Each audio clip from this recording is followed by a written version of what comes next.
Hello mga kapatid, God bless, good morning. Thank you Lord. Kamusta kayo mga kapatid? Okay lang kayo dyan?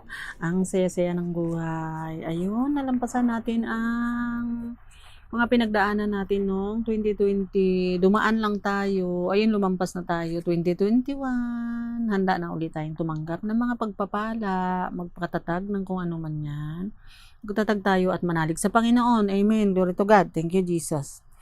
Ayun, sabi dito, Isaiah 46 verse 3 and 4.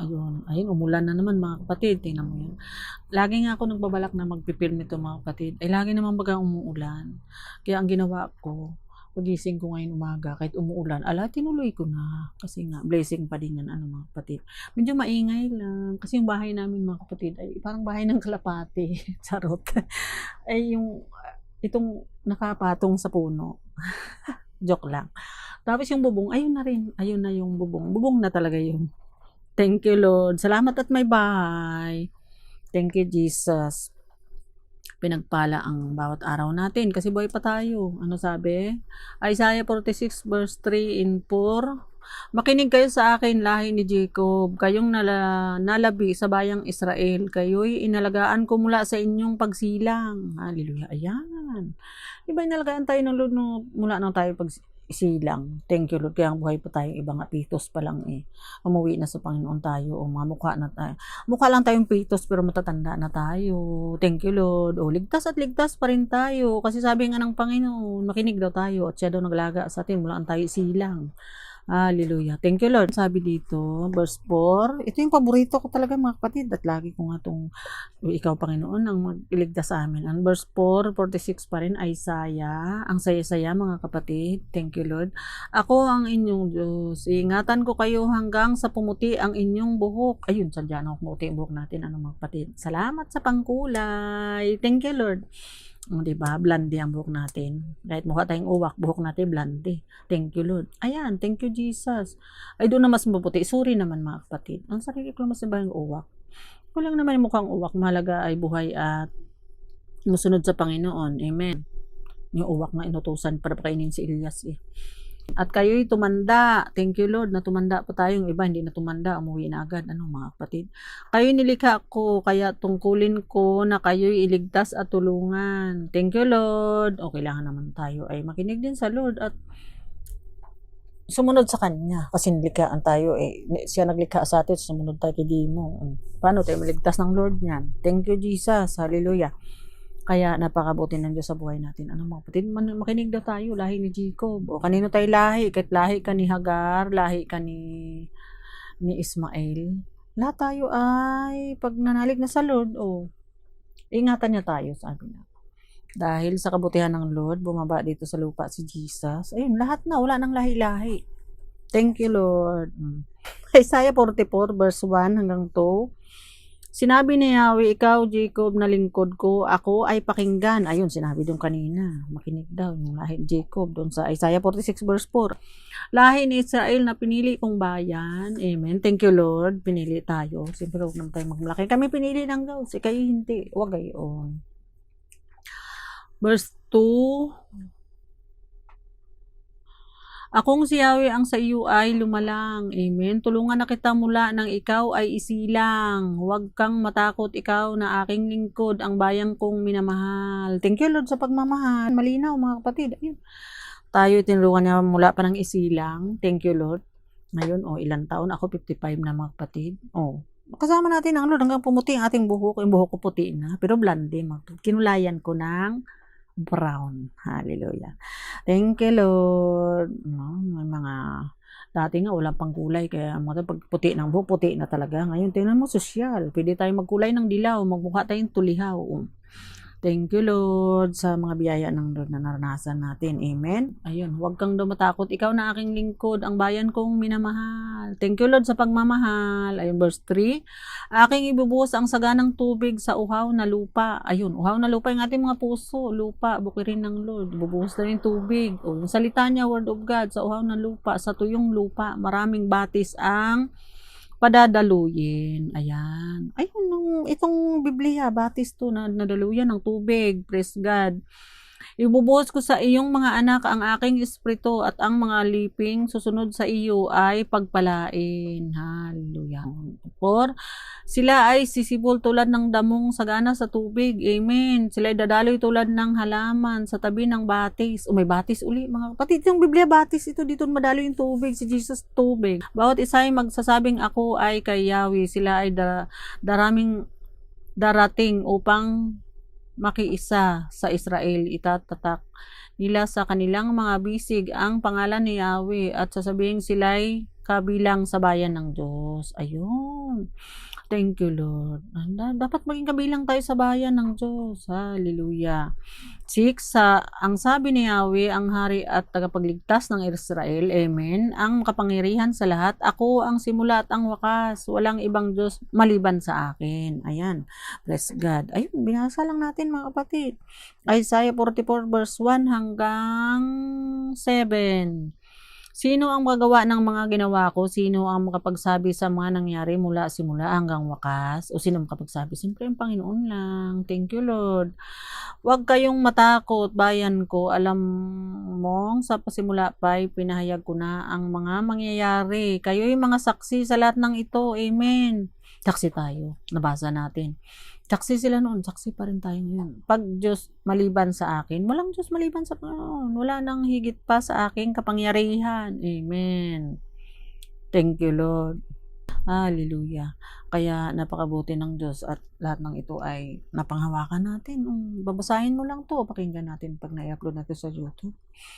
Lahat ay ang Panginoon na mag-iingat sa atin. Siya ang nagmamahal sa atin. Siya ang naglalang sa atin. Ang kawangis niya. Sisibol daw no, ang damo, ang tubig. Siya lahat yun. Praise God. O, damo, trigo.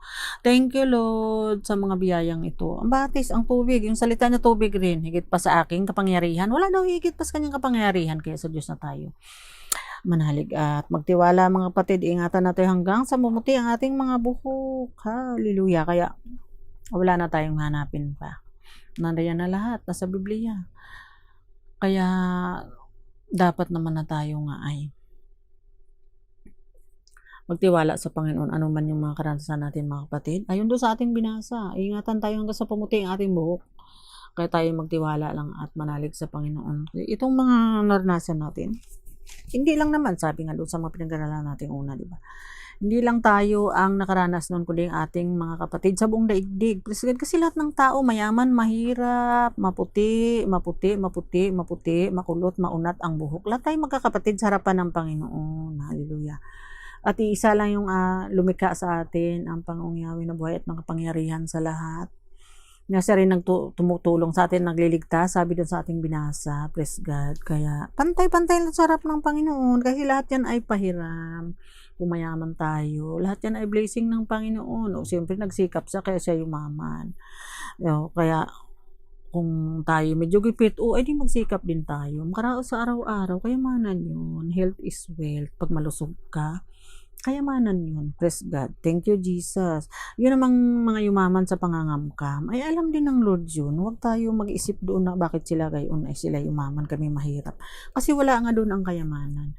Ang kayamanan natin ay nasa loob ng ating puso. Kaya tayo ay makontento kung anong mayroon. Magpasalamat tayo sa Lord na siyang nagliligtas sa atin sa bawat araw. Amen. Glory to God. Kaya purihin natin sa pasalamatan natin siya. Babasahin natin mga salita na dinadaluyan ng batis. Ayun, yung ating mga puso, batis ng Panginoon, nadadaluyan ng kanyang pagpapala. Amen. Yung kanyang espiritu, binubuhos din sa atin. Ayun. Ang mga uhaw daw na lupa. Ay, alin bang uhaw lupa? Di ba yung mga puso natin, lupain, bukirin ng Lord. O, madadaluyin ng bubuhos na yung mga anak. O, ating mga anak, espiritu. Praise God. Hallelujah. At ang mga liping susunod sa iyo ay pagpalain. Ayon doon sa ating binasa. Isaiah 44 verse 1 hanggang 8. Hallelujah. Wala nang ibang kapangyarihan kundi si Yahweh lamang. Kaya sa kanya tayo magtiwala sa bawat araw na tayo nagigising. Ay, napakarami nating naranasan mga kapatid. Pero lahat yun ay nagamit pa ng pangta para tayo manumbalik. At ayun, dinadaluyan tayo ngayon ng tubig. Ang batis ngayon, madaloy na sa ating mga puso. At tayo nga ay nakaranas nitong kabutihan ng Diyos. Amen. Kaya dapat lang naman na tayo magtiwala sa Panginoon sa bawat araw. Amen. Glory to God. Ayan. Ito ngayon si Jesus naman dito ang nagsalita. ay lugsong na rin natin. Amen. Glory to God. Nang makasagwan ay mga lingkod dito ni Jesus. Ayun, siya nagbuhos ng Espiritu. Nang makasagwan na sila ng may 5 o 6 na kilometro, nakita nila si Jesus na lumalakad sa ibabaw ng tubig, papalapit sa bangka at sila'y natakot ang malagang Jesus.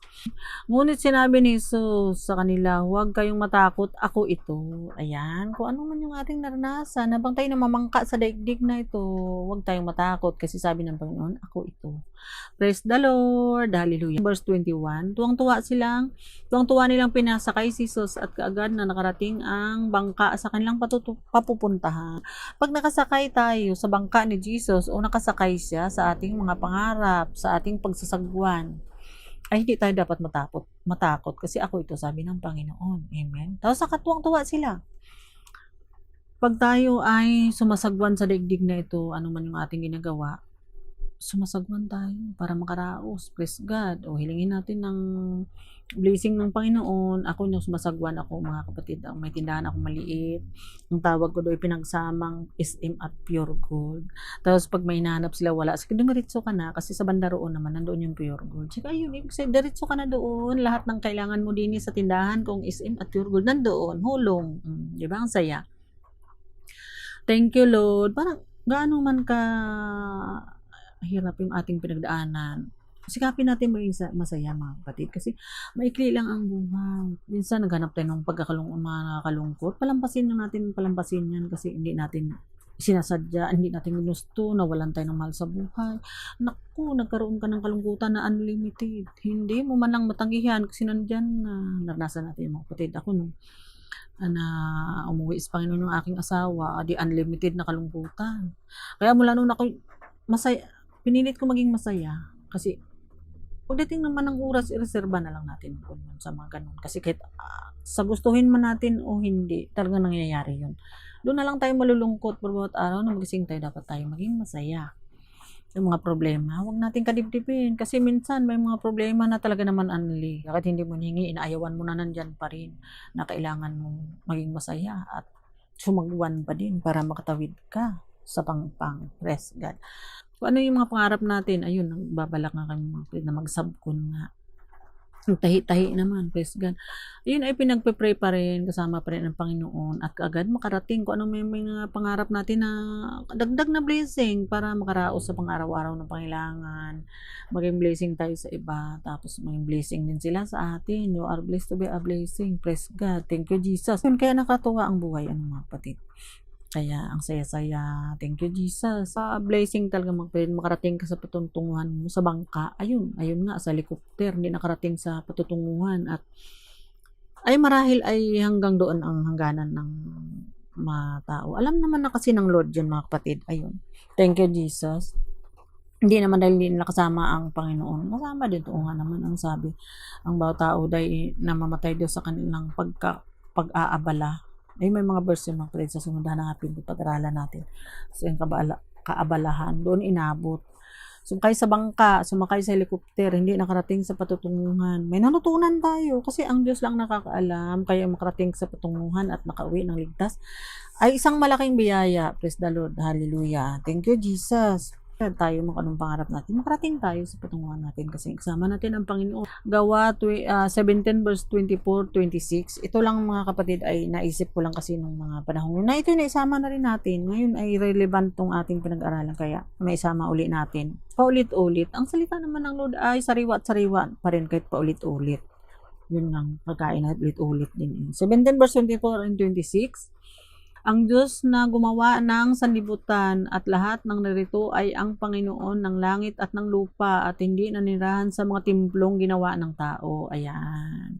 Ayan, gumawa ng sanlibutan. Kanina pa natin na nag-iingat sa atin. Thank you, Lord. At nagbuhos ng kanyang espiritu. Praise God.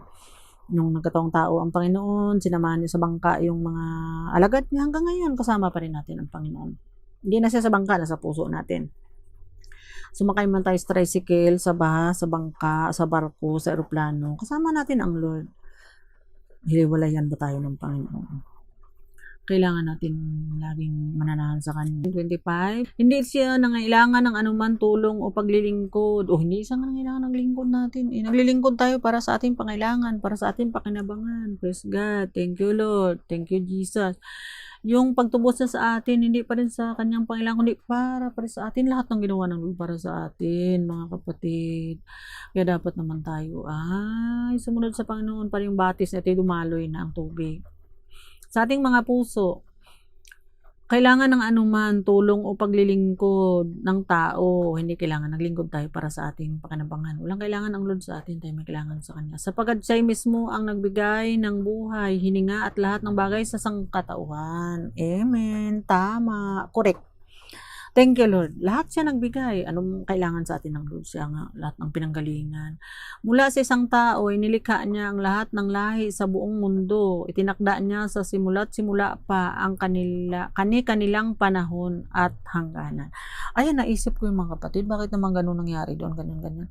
Tapos nabasa ko to, nasabi, ayan nga, o sinabi na, doon sa binasa natin, nilikha niya at alam na niya yung panahon at hangganan ng bawat isa sa atin. Kaya habang hindi pa dumating ang hangganan ng bawat isa sa atin, mga kapatid, makinig tayo nitong salita ng Lord, umasa at magtiwala sa Kanya. Yung iba siguro pag hindi nakasunod sa Lord, umuwi ng maaga sa karumal-dumal na dahil sa paglalasing at pagsasaya, nabalikan na naman natin tuloy yun.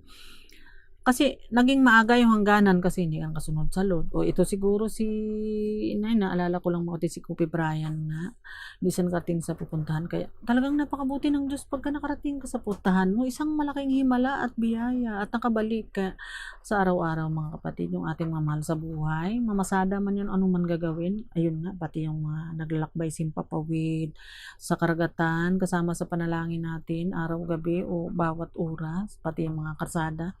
Kasi kami mga kapatid, itong harapan ng naming highway, talaga naman, makakakita ka makatid ng gano'n. Salamat sa Panginoon sa blood covering. Hallelujah. Kailangan natin panalangin natin kapwa, kasi tayo din na maikapwa din. Kasi nga, in Jesus' name I rebuke. Maingatan tayo ng Lord at maingatan din sila. Yung panalangin natin para sa ating kapwa. Mayroon din ng mga nanalangin para sa atin, kaya ganti-ganti lang. Thank you, Lord. Salamat mga kapatid sa panalangin nyo para sa buong daigdig, sa panalangin para sa ating lahat. Ipinalangin natin ang bawat isa. Amen. Glory to God. At kung dumating man yung kanya-kanyang panahon at hangganan, ang Lord lang nakaalam, sabi doon sa binasa natin. Gawa 17 verse 26, mula sa isang tao si Jesus, nilikha niya ang lahat ng lahi sa buong mundo. O lahat ng lahi. Pantay-pantay tayo. Ang Lord ang likha sa atin. Itinakda niya sa simula pa ang kanilang panahon at hangganan. Ayun, itong 2020, mayroon tayong makilala na umuwi sa Panginoon. Mayroon dahil sa pagsasaya ng, ayun na nga, doon sa mga pinag-aralan natin. Thank you, Lord, na lahat ng ito ay naintindihan natin. Mayroon mga lingkod ng Lord na tapos na lang kailang takbuhin. Alam naman natin na tayo hindi pa tapos ang Lord, patuloy pa rin tayong tumatakbo. Praise God. At hindi tayo matakbo kung saan kundi na tayo natin para mapinis yung ating race. Dapat sa Panginoon tayo ang ating finish line. Praise God. Thank you, Lord. Si Jesus nga, 33 siya na finish na niya sa karumal-dumal na Kaya napakabuti ng Diyos dito sa mga pinag-aralan natin. Ay may natutunan tayo at ipamuhay natin. Thank you, Jesus. At ayun na nga. Ay pagdating ng takdang panahon na tinakda nito ng Panginoon, ay siya lang nakakaalam. May kanya-kanyang panahon at hangganan. Kaya patuloy lang tayo manalig sa Lord. At siya magliligtas sa atin hanggang sa pumuti ang ating buhok. Amen. Pagdating ng panahon na mawala na nga tayo sa daigdig at maging espiritu na tayo, di uwi tayo sa Kanya, sabi nga. Thank you, Lord. At dito tayo magtatapos, mga kapatid, na may natutunan tayo dito sa ating pinag-aaralan. Hindi tayo basta nagbasa o nakinig lang, kundi ipamuhay natin, sundin natin para tayo nga ay mapakinabangan natin. Kasi kung binasa lang natin, hindi naman natin sinunod o sinyer din. Wala din yung pakinabang para lang daw David Santiago. Para ka lang daw humarap sa salamin pagtapos kinalimutan mo na. Thank you, Jesus, sa mga salitang ito na may natutunan tayo. Amen. At dito tayo magtatapos. Basahin ko lang, mga kapatid. Isaiah 46 verse 4. Ako ang inyong Diyos, iingatan ko kayo hanggang sa pumuti ang inyong buhok at kayo'y tumanda. Kayo'y nilikha ko, kaya tungkulin ko na kayo'y iligtas at tutulungan. Ayun, iligtas at tutulungan ng Panginoon. Ang Lord ang nagsalita, mga kapatid, binasa ko lang. Ayun, puro tulong ito at pagligtas ng Panginoon. Simula pa kanina doon sa ating mga binasa, mga kapatid. Bless God. Thank you, Lord. Salamat sa Panginoon sa mga salitang ito na patuloy dumadaloy sa batis ang kanyang salita, ang tubig. Thank you, Lord. Thank you, Jesus. Hallelujah. Thank you, Father God in heaven. Thank you, Jesus. Thank you, Holy Spirit. Salamat mga kapatid sa inyong pakikinig at ang panalangin ko sa araw-araw. Patuloy pa rin tayo i-guide ng Lord at ingatan ka sa pumuting ating buhok. Ayun dito sa ating binasa. Itong ating binabasa, halos prayer na din. Binabasa natin panalangin. Naalala ng Lord yung mga pangako niya kay Abraham, kay Isaac, at Jacob. At tayo laging iniligtas hanggang sa puting ating buhok. Amen. Glory to God. Thank you, Jesus. Hallelujah.